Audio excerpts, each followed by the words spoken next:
Su misión estaba calificada de alto secreto. Se les consideraba soldados prescindibles y se esperaba que regresaran pocos, si es que lograba regresar alguno, ya que el enemigo contaba con más hombres y con más armas. Las enfermedades y el agotamiento diezmaron sus filas. Su lealtad, su voluntad de vivir y la fe inquebrantable en su causa fueron lo único que les mantuvo vivos.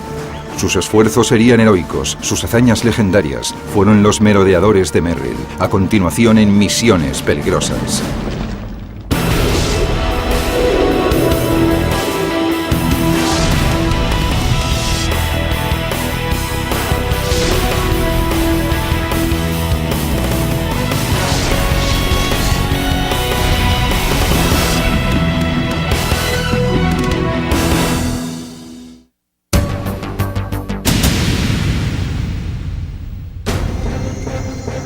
En 1944, un regimiento de soldados estadounidenses llevó a cabo misiones secretas detrás de las líneas enemigas en el país entonces conocido como Birmania. Durante 6 meses, estos guerreros, tachados por algunos de inadaptados, se enfrentaron a las mejores y más experimentadas tropas japonesas en un combate continuo y brutal del que salieron victoriosos. Utilizaban oficialmente el nombre en clave Galahad, pero la historia los recuerda como los merodeadores de Merrill. Algunos parecían encontrarse inadaptados y seguramente les metieron allí oficiales al mando que querían deshacerse de ellos, y muchos de ellos acabaron convirtiéndose en algunos de nuestros mejores soldados. Decían que eran pendencieros y cosas por el estilo. Eran chicos normales. Está claro que se trataba de tipos duros, pero no había duda de que muchos de ellos habían entrado en combate. A mí no me parecían distintos de los demás. Los merodeadores eran muy duros, de eso no cabe la menor duda. Eran excelentes soldados.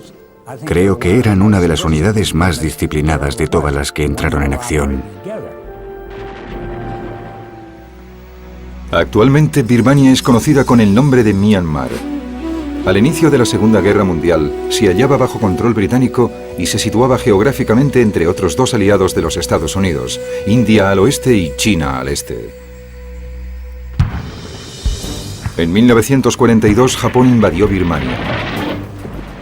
Expulsó a los británicos y de esta forma pudo bloquear el corredor de Birmania que los aliados necesitaban para proveer a China de equipamiento y armamento. Para nosotros era muy importante que China continuara participando en la guerra, porque eso garantizaba que allí habría al menos 2 millones de soldados japoneses ocupados.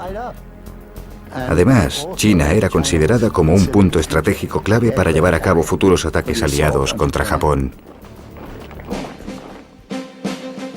En agosto de 1943, el presidente de los Estados Unidos, Franklin Roosevelt, el primer ministro británico, Winston Churchill, y el comandante aliado del sudeste asiático, Lord Louis Mountbatten, debatieron sobre la situación de China, Birmania e India en el transcurso de una conferencia en Quebec, Canadá.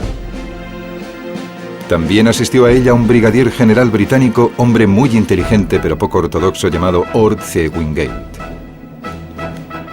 Wingate era diferente incluso en el aspecto. Había quien decía que era un tipo raro. Wingate tenía su propia manera de hacer la guerra, que consistía en realizar penetraciones de largo alcance en terreno enemigo. Eso significaba enviar tropas muy por detrás de las líneas del adversario para destruir la infraestructura enemiga en vez de combatir las tropas del frente. Wingate ya había llevado a cabo misiones de largo alcance utilizando una fuerza compuesta por tropas británicas, indias, gurkhas y birmanas. Se les conocía como los Chitmans. Churchill quería que un comando estadounidense entrara junto con los británicos para intentar recuperar Birmania. Los líderes decidieron que había que formar un regimiento estadounidense bajo el mando del británico Wingate. Su objetivo sería la destrucción de las rutas de comunicaciones y de abastecimiento japonesas para provocar el caos en suelo enemigo. El presidente Roosevelt solicitó voluntarios de los distintos campos de operaciones para lo que en aquel momento calificaron como una misión peligrosa y arriesgada. Cuando nos presentamos voluntarios, nos dijeron que esperáramos entre un 85 y un 90% de bajas. A menudo muchos de mis amigos me dicen, ¿cómo fuiste tan idiota de presentarte voluntario para una misión en la que te advirtieron que había muy pocas posibilidades de sobrevivir? Pero entonces las cosas eran muy distintas. Teníamos un objetivo. Después de lo de Pearl Harbor, todo el mundo se moría de ganas de machacar a los japoneses. Yo llevaba 28 meses ahí, en el Pacífico Sur, y pensábamos que ya iba siendo hora de volver a casa. Y queríamos contribuir a hacer que la guerra terminara lo antes posible, del modo que fuese. Liderados por el coronel Charles Hunter, que estaba a las órdenes del general Wingate, los cerca de 3.000 voluntarios de todos los estados de la Unión se reunieron en la India bajo el nombre en clave de Galahad el 29 de octubre de 1943.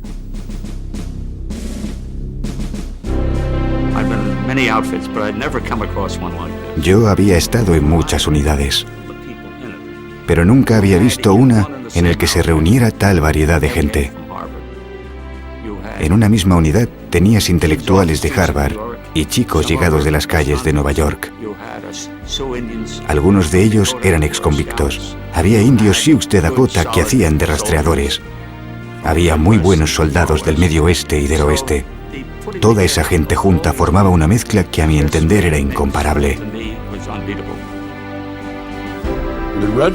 El regimiento estaba compuesto por nuestro batallón, el 3er batallón de veteranos de combate, el 2º batallón, que había llegado desde Panamá y Trinidad, y el 1er batallón, que venía directamente de Estados Unidos. Una parte fundamental del regimiento era un grupo de 14 hombres que hablaban japonés con fluidez. Los Nisei, o los estadounidenses descendientes de japoneses, como les gustaba que les llamaran, eran elementos claves en nuestra operación. Los Nisei éramos especialistas en inteligencia. Nuestra labor consistía en traducir documentos, mapas y órdenes de batalla, y también en interrogar a los prisioneros de guerra. Además, interceptábamos las comunicaciones del enemigo. Para preparar a los hombres para que sobrevivieran en el terrible entorno birmano, se les sometió a entrenamientos de combate en la jungla, en campos del centro de la India. Durante los 3 meses de entrenamiento en la India, realizamos maniobras junto a las fuerzas británicas que habían llegado desde Birmania. Nos beneficiamos de su experiencia. Vimos qué habían hecho bien y qué habían hecho mal, y eso nos ayudó mucho.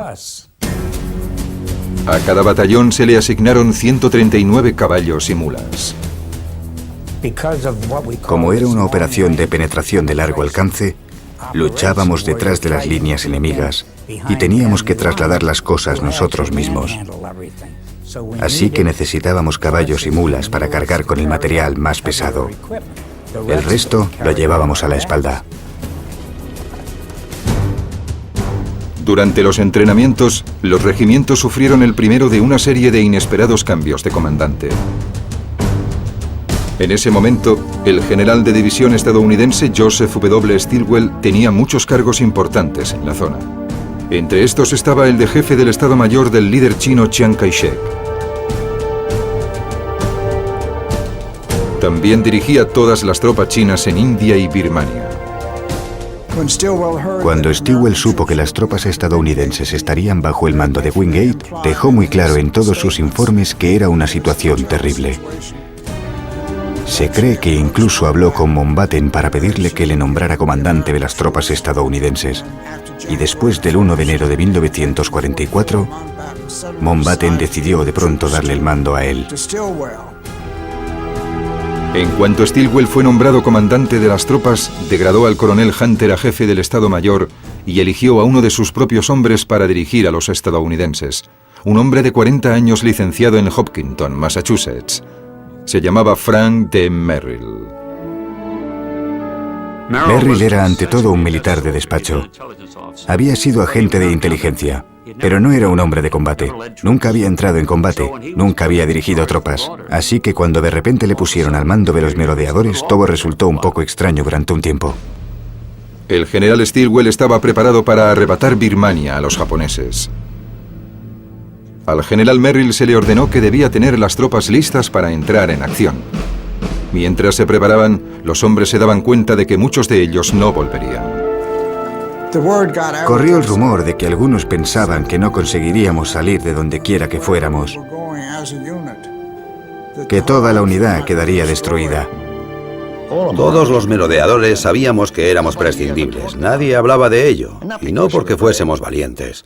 Pero ¿qué íbamos a hacer? Si estábamos allí, pues estábamos allí. Preocuparnos por estar allí no nos iba a ayudar. Había que dejar que los oficiales se encargaran de eso. Les tocaba a ellos intentar sacarnos de allí. Poco antes de embarcar, el regimiento recibió una designación oficial, Unidad 5307 Provisional. Pero en un artículo de la revista Life, un periodista los bautizó como los merodeadores de Merrill. Durante los 6 meses siguientes, los merodeadores soportaron las condiciones más duras y el peor combate continuo que ninguna otra unidad estadounidense durante la Segunda Guerra Mundial.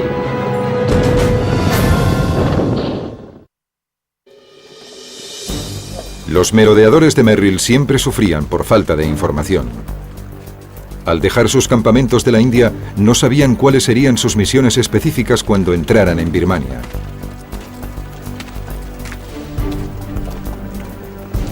Marcharon hacia el sudeste por el camino del Edo y entraron en territorio enemigo el 24 de febrero de 1944. Los batallones estaban dirigidos por las secciones de inteligencia y de reconocimiento. Los hombres las llamaban I+R.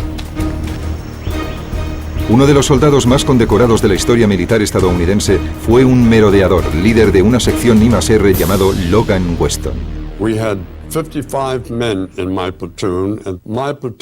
En mi sección había 55 hombres.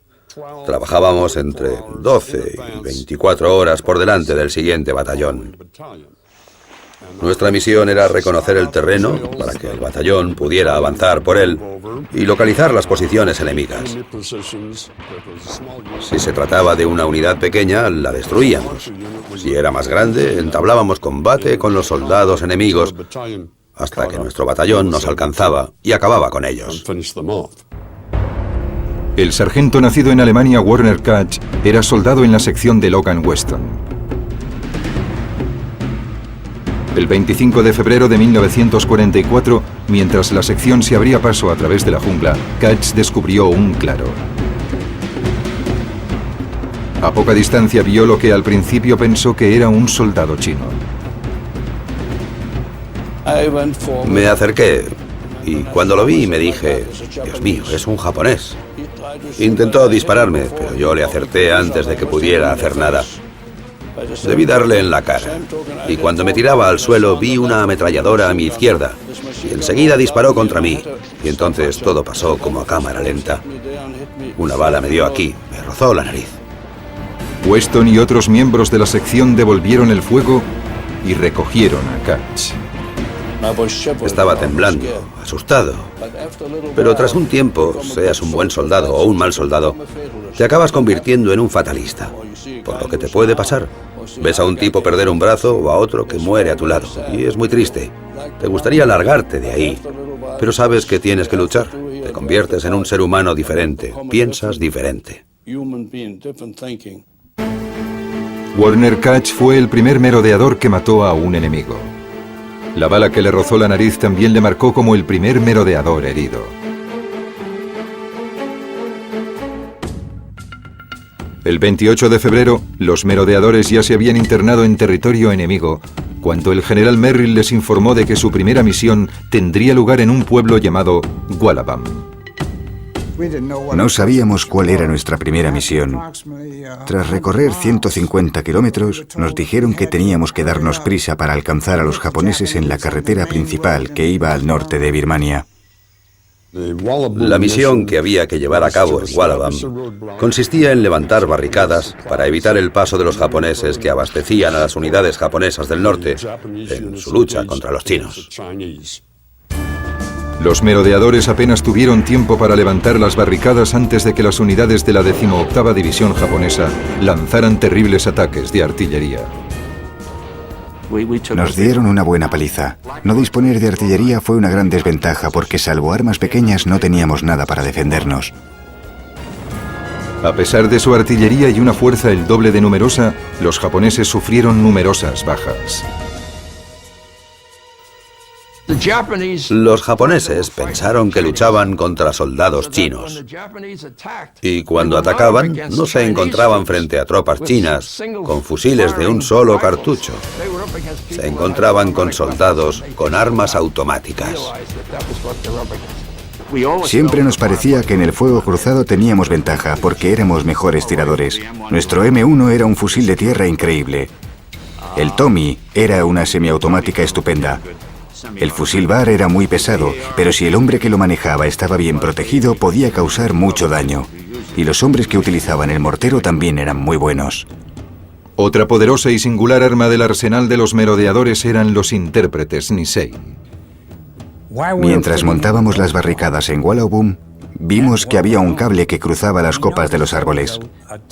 Así que uno de nuestros especialistas en inteligencia japonesa, Roy Matsumoto, tomó prestado mi teléfono de campaña, subió a un árbol y pinchó la línea. Oyó a un soldado japonés que decía que sabía que había enemigos en la zona. No sabía exactamente dónde.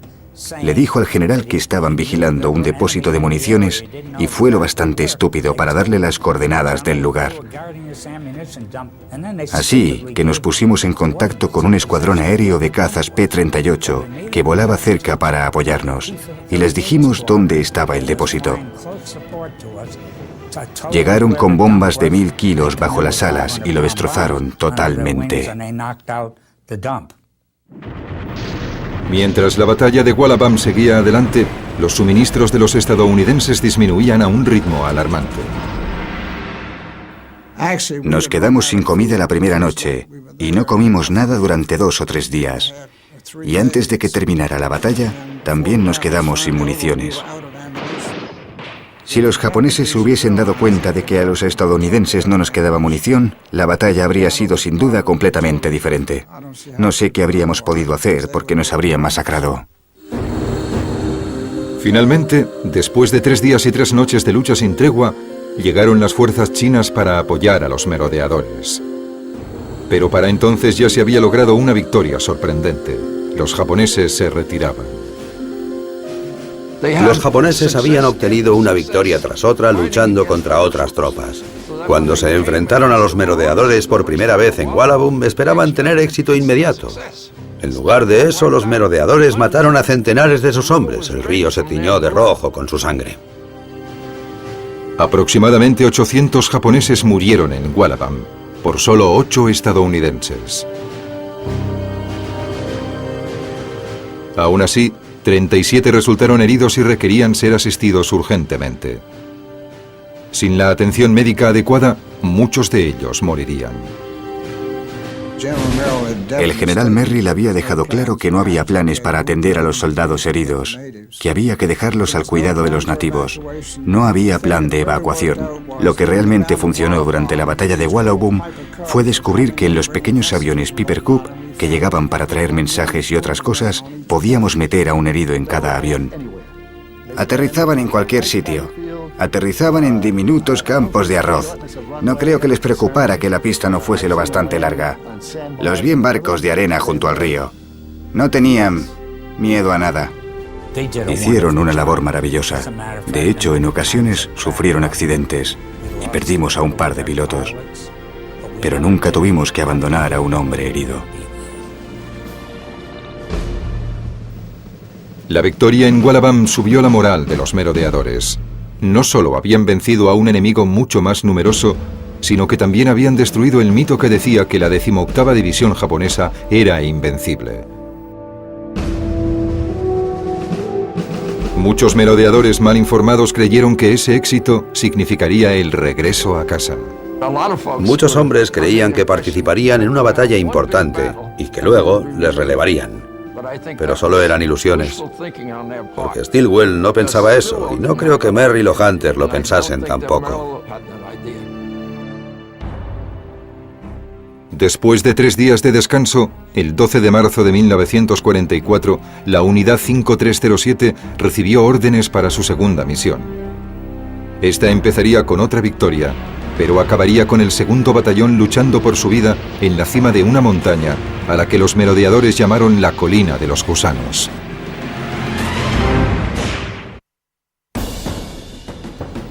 Antes de que los merodeadores pudiesen iniciar su segunda misión, tenían que conseguir los suministros que tanto necesitaban. Pero la tarea de abastecer a la Unidad 5307 era una misión extremadamente peligrosa. La técnica que usábamos para lanzar los suministros la habíamos aprendido de los Chindits de Wingate, con quienes nos habíamos entrenado en la India. Era la única manera de conseguir abastecer a los soldados que estaban detrás de las líneas enemigas. Había que utilizar aviones para transportar todo el armamento, toda la comida, y era necesario que los pilotos fuesen muy hábiles. Debían volar bajo para identificar bien el objetivo y también para evitar los ataques de los cazas japoneses que había en la zona. Les admirábamos mucho, lo mismo que a los hombres que envolvían nuestros suministros. Los cargaban en el avión y los lanzaban para nosotros. Una vez abastecidos, el 11 de marzo de 1944, los 3 batallones tuvieron que separarse. Una decisión que pronto resultaría desastrosa. El segundo y el tercer batallón fueron hacia el este y después hacia el sur, atravesando los pueblos birmanos de Hamxingyang, Nepunga hasta Enkangatuan. El primer batallón se dirigió hacia el sur, a Shaduzab. El primer batallón tuvo tantas dificultades al atravesar la jungla que iban extremadamente lentos y tuvieron 15 o 20 escaramuzas con japoneses antes de llegar a las barricadas. Cuando el primer batallón llegó finalmente a Shaduzab, descubrió un campamento japonés al otro lado del río. Escondidos, los merodeadores planearon un ataque sorpresa para la mañana siguiente. Enviaron un equipo de combate al otro lado del río y mantuvieron otro equipo en el campamento, desde donde podían apoyarles. Sorprendieron a los japoneses mientras se levantaban y tomaban el desayuno, y acabaron con ellos. Cuando el primer batallón llegó a Shaduzab, los otros 2 batallones de merodeadores ya habían levantado sus barricadas. Sin embargo, les ordenaron que abandonaran la posición si les atacaban. Una gran fuerza japonesa amenazaba con atrapar a los estadounidenses a menos que escaparan en la dirección por la que habían venido, hacia el pueblo de Nepunga. La sección de Weston fue la que evitó que les atraparan, y así pudieron llegar a tiempo a Nepunga. Recomendé por radio al batallón que me trasladaran hacia el sur. Desde esta posición podría bloquear a cualquier fuerza enemiga que viniera del sur y mantener abierta la ruta de escape para la evacuación de los 2 batallones. Durante esos 3 días y 4 noches tuve que retirarme a menudo para evitar que me rodearan o me aislaran. Fue una experiencia complicada y una situación constantemente cambiante. Mientras la sección de Weston luchaba para detener el avance enemigo, el tercer batallón se dirigía a Hamxingyang. Los aproximadamente 800 hombres del segundo batallón corrían hacia Nepunga en espera del inevitable ataque japonés. El segundo batallón tenía órdenes de permanecer allí para bloquear el camino y que de este modo los japoneses no pudiesen llegar más al norte y atacar otra vez a los chinos. Para entonces, las terribles condiciones birmanas y la dura lucha se estaban cobrando un alto precio en la Unidad 5307. Las enfermedades y la pérdida de peso debido a la malnutrición afectaban a muchos hombres. El primer comandante de los merodeadores, el coronel Charles Hunter, volvió a ponerse al mando cuando el general Merrill tuvo que ser evacuado debido a problemas con el corazón. El 28 de marzo de 1944, los japoneses empezaron a acorralar al exhausto segundo batallón. Y la unidad japonesa que yo había estado retrasando puso cerco a todo el batallón al cabo de 12 horas. Así descubrimos que no nos habíamos enfrentado a un batallón, sino a un regimiento. Nupunga pronto fue conocida como la colina de los gusanos, por los varios centenares de japoneses muertos que yacían rodeando el perímetro y por los cadáveres de unos 100 caballos y mulas cubiertos por millones de moscas azules. Tras varios días el olor era tan penetrante que se olía a casi 2 kilómetros de distancia. Durante el asedio, muchos suministros empezaron a escasear dramáticamente, incluido el agua. En Nupunga, los japoneses capturaron el único pozo de agua del lugar y no había ninguna otra manera de conseguirla. El 30 de marzo, una patrulla de reconocimiento de los merodeadores salió del perímetro de Nepunga con la misión de comprobar si el pozo de agua se podía recuperar. Por desgracia, volvieron por el extremo equivocado del perímetro. Y cuando entraron, los hombres no sabían que eran de los nuestros y les dispararon. Ahí murió mi mejor amigo, además de otros hombres del equipo. Esas cosas pasan, lo sé. Hay gente que se escandaliza, pero así es la guerra, al fin y al cabo. Al llegar el 8º día de asedio, el teniente Edward McLogan ordenó a uno de sus intérpretes Nisei que se infiltrara en la posición enemiga. Hicimos varios trabajos y uno de ellos era realizar escuchas al enemigo. Nos acercábamos arrastrándonos y la mayoría de las veces solo se trataba de charlas normales, pero en algunas ocasiones el enemigo nos reveló sus planes. Roy Matsumoto estaba de misión en la jungla una madrugada y escuchó una conversación entre japoneses en la que decían que harían un ataque banzai por la mañana. Por supuesto, pasó informe del incidente al oficial de mando y lo preparamos todo para recibir ese anticipado ataque banzai. Eran fanáticos. Se lanzaban directos hacia las ametralladoras una y otra vez. Teníamos tantos cadáveres delante de nuestras ametralladoras que teníamos que apartarlos para poder seguir disparando. El coraje de Roy Matsumoto había evitado el desastre total. Si no hubiésemos obtenido esa información, probablemente habrían roto el perímetro y quizás se habrían adueñado de toda la zona. Mientras el 2º batallón resistía como podía, el 3er batallón intentó conquistar el bastión japonés lanzando ataques desde su base en Hamshinja. El enemigo patrullaba todo el camino hasta Samxingyang. Tuvimos que abrirnos paso a lo largo de 6 kilómetros de resistencia para conseguir ayudar al batallón atrapado. El 2 de abril, los estadounidenses recibieron 2 obuses de 75 milímetros que les lanzaron desde el aire. Al fin los merodeadores disponían de piezas de artillería. 4 días más tarde llegó el 1er batallón, que no había comido durante días, para ayudar en la liberación de sus compañeros. Cuando la batalla de Shadusub terminó, salimos a marchas forzadas con la misión de intentar rescatar al 2º batallón, que estaba sitiado en Napunga. El domingo de Pascua por la mañana, el 9 de abril de 1944, tras 12 días de implacable lucha, el asedio terminó. Los japoneses se habían retirado.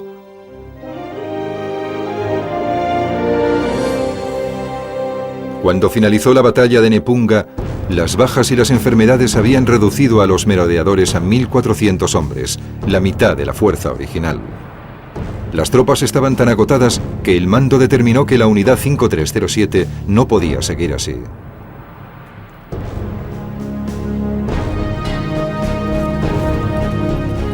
Nuevamente circuló el rumor de que los merodeadores serían evacuados de Birmania. No fue así. Faltaba todavía la misión más difícil.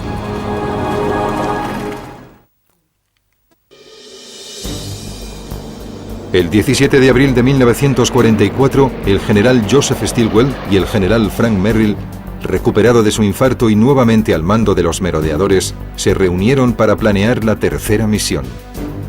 El objetivo era el campo aéreo cercano a la ciudad de Myitkyina. La pista de aterrizaje japonesa de Myitkyina tenía una gran importancia estratégica. Y si lográbamos apoderarnos de ella, podíamos evitar que la usasen para interceptar con sus cazas a nuestros C-47 y a nuestros aviones de suministros que iban de India a China a 6.400 metros de altura sobre el Himalaya, cargados con municiones y abastecimientos para el ejército chino. Pero los merodeadores no estaban en condiciones de realizar otra misión. Primero, la unidad tenía que ser reforzada. Cada batallón dispuso de nuevas tropas, sobre todo soldados chinos y luchadores birmanos, conocidos como Kachins. Los Kachins eran la tribu que dominaba el norte de Birmania. Vivían en pueblos de las montañas y conocían bien el territorio. Y tenían un sexto sentido para saber quién se hallaba por la zona.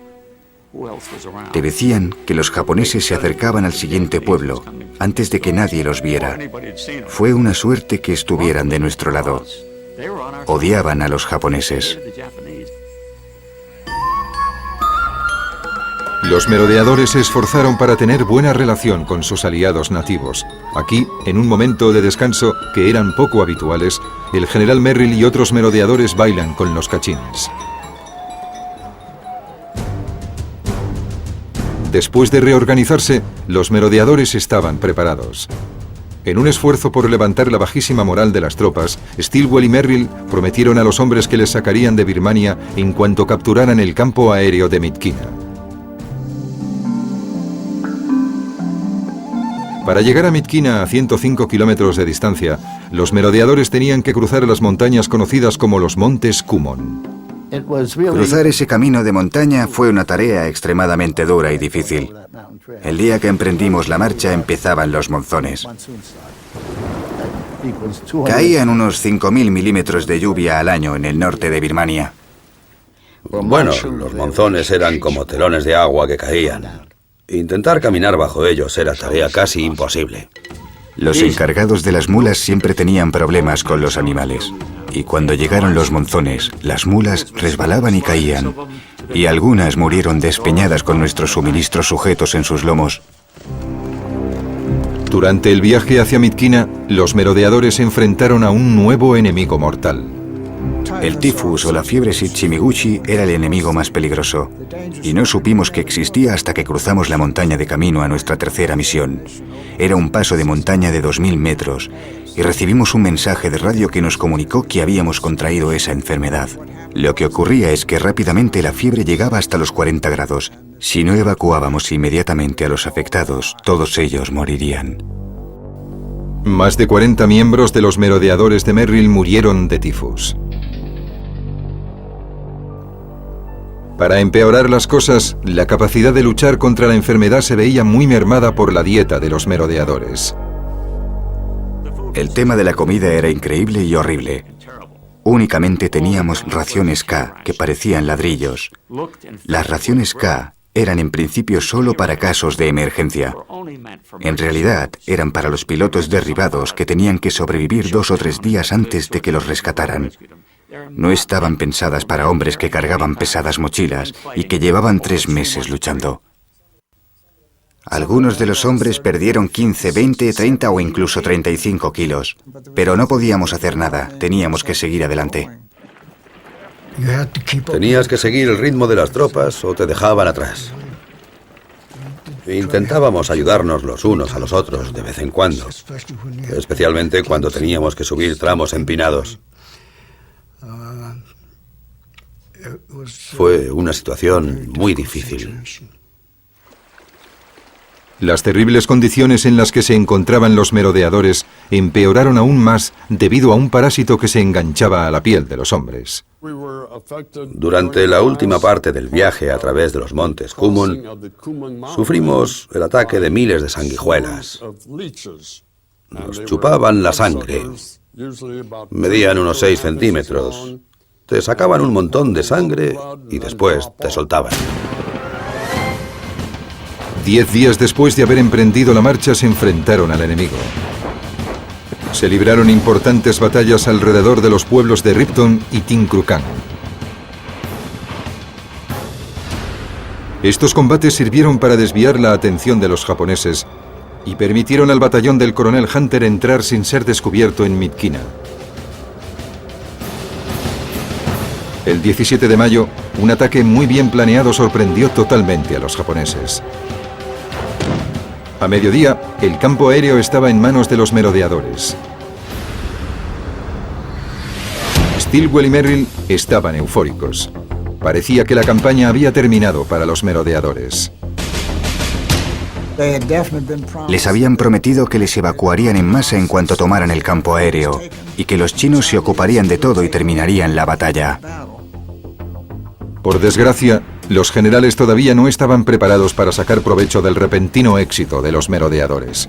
Lo que ocurrió fue que el general Merrill dijo que nos darían comida y municiones en cuanto capturásemos el campo aéreo, pero no llegaron hasta pasados un par de días. Los japoneses tenían entre 500 y 600 hombres allí cuando tomamos el campo. Cuando llegaron las municiones y la comida, poco antes de que todo terminara, había como 4.000 hombres allí. Los japoneses usaban en ese momento la ciudad de Myitkyina para lanzar contraataques sobre el campo aéreo. Los chinos tenían la misión de repelerlos. Sus intentos fracasaron cuando 2 de sus unidades se confundieron y se dispararon entre ellas, resultando muertos centenares de sus propios hombres. Fue un contratiempo importante, porque contábamos con que hicieran ese trabajo. Entonces tuvimos que decidir qué hacer. La unidad 5307 se atrincheró. Myitkyina se había convertido en un grave problema sin solución a la vista. Los 600 miembros que quedaban de los merodeadores de Merrill no iban a ir a ninguna parte.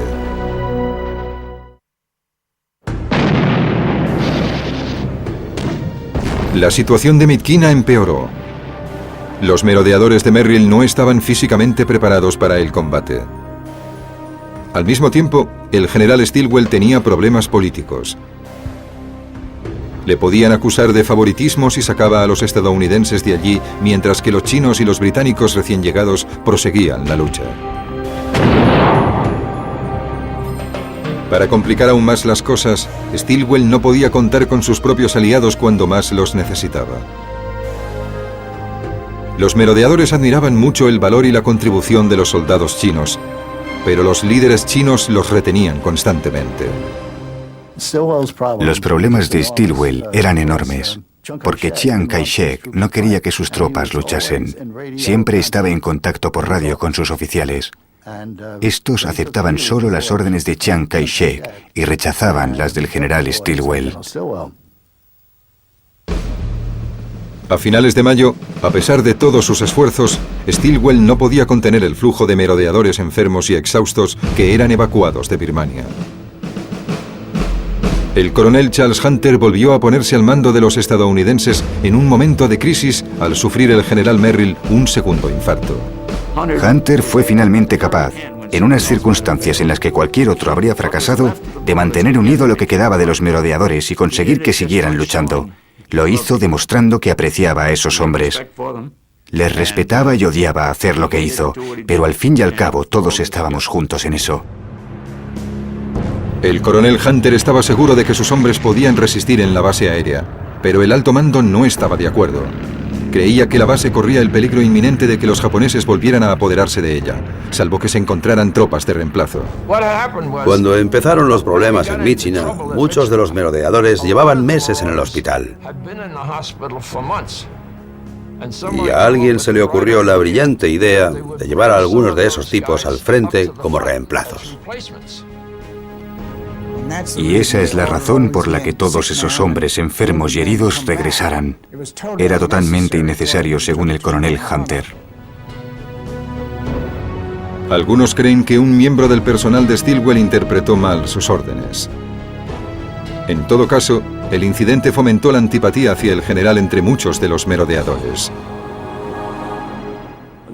La rabia llegó hasta tal punto que un merodeador dijo que si Joe Stilwell se le ponía a la vista, le dispararía por la espalda. Al final, con el transcurso de las semanas, los refuerzos empezaron a llegar. Stilwell trajo ingenieros, pero esos pobres tipos no estaban entrenados para el combate. Les llevaron allí para ver qué podían hacer, pero por desgracia estaban mal preparados para realizar el trabajo. El 12 de julio, una unidad de refuerzos estadounidenses quedó diezmada en un trágico accidente de fuego amigo. Las fuerzas aéreas ordenaron un bombardeo durante la batalla de Midkina, pero lo hicieron en la dirección equivocada. Lanzaron las bombas en el lugar equivocado. Recuerdo las cifras de ese día. Hubo 119 hombres muertos, heridos o enterrados vivos. A pesar de su desesperada situación, los merodeadores y sus aliados continuaron resistiendo en la base aérea y atacaron las posiciones japonesas de alrededor de la ciudad. Stilwell finalmente consiguió refuerzos en India, 2.900 hombres. Así que empezaron a llegar soldados, tropas frescas e inexpertas, pero bien entrenadas, que nos ayudaron muchísimo a hacer lo que debía hacerse. La ciudad de Midkina se rindió a los aliados el 3 de agosto de 1944, 2 meses y medio después de que se capturara la base aérea.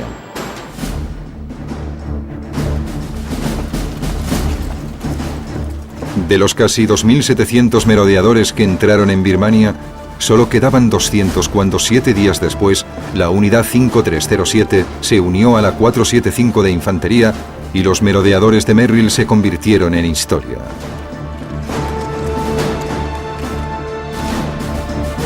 El corredor de Birmania se reabrió el 28 de enero de 1945 y los suministros volvieron a pasar a través de Birmania hasta China.